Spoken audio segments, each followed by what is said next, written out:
Well, good morning, everybody. How's it going? Uh, you know, I'm not doing too bad myself. It's, close to summer time, pool time.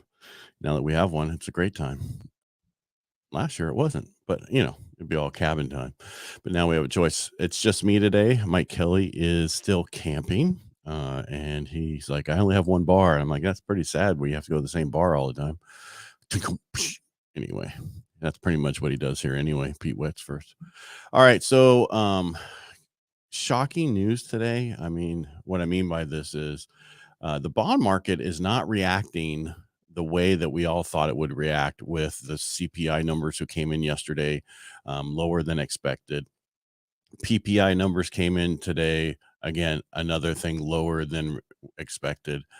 So we're don't understand why the bond market is not reacting. And when I say bond, you say rates. All right, because bond.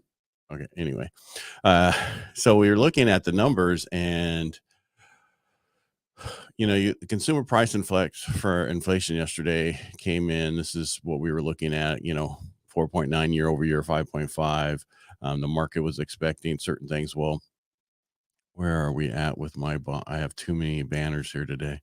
Stocks on blah blah blah.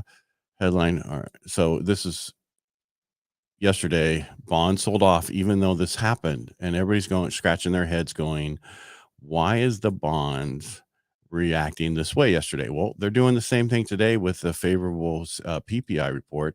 We had some analysts speak out over the last day or so, and their sentiment was the same thing. The disappointment and significant inflation decline is surprising because we saw a major inflation decline more than we expected, and the bonds are not reacting the normally way they should.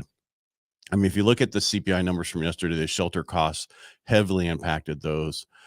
If they would exclude them, it would result in a 2% year over year increase and a 1.6 annualized raise over the last 6 months, which is so much lower than we expected. Inflation is falling at a good pace, and shelter costs, if they were replaced with real time numbers, we would see that. But unfortunately, we always are looking 2 months back. And if we looked at that and took those numbers out, we'd be at a 2%, and the core inflation would be a 1.5. So we'll eventually get there, but we're just really shaking our heads and scratching them, going, what the heck is going on? That's the producer price index today showed a decrease of 0.3% in producer inflation, lower than the 1/10% drop. So we 3 times as much as they thought, and we're still having the bonds react differently. When I say bonds, you say rates. And where is it at right now? We are up 13 basis points. Normally we should be much higher than that, but we're not. The core numbers that came in exclude food and energy prices rose 0.2 in lines with their estimate. Maybe that's the reason. So inflation declined 3.2% to 2.8% year over year. That's pretty getting close to their number that they want. Again, it's the auto parts retailing, those used car stuff is what's causing most 40% of it. The biggest thing we're waiting for today is what the Fed says, what Jerome Powell says is a meeting, and also, are they done? They're going to pause. They're going to raise, pause, and then raise. We're waiting to hear what they say, and that's at 2 p.m. Eastern time. So that's 11 Pacific for those of you. And again, they're expected not to hike rates, but the language that they use is the most important thing. We've known this before.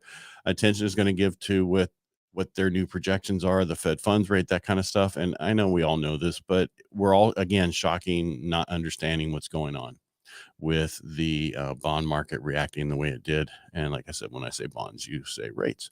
So rates are not improving as much as we thought they would. And again, rule of the thumb is if you're good with as good as you can be with today's payments, you need to just lock it, move on, and not worry about seeing if rates can improve while you're in contract. Just lock it so it doesn't get worse. You're going to be refinancing over the next couple of years, a few times possibly. But that's all I wanted to go over today. Mike will be back on Friday. We'll have our slapstick on Friday, and he'll bring in the actual numbers for the week. I'll remind him that I told you guys that. But other than that, that's pretty much what we're seeing right now. Is shocking. The numbers came out good, but bonds are not reacting the way we thought they would. All right, everybody, make it a great day, and we will talk to you on Friday.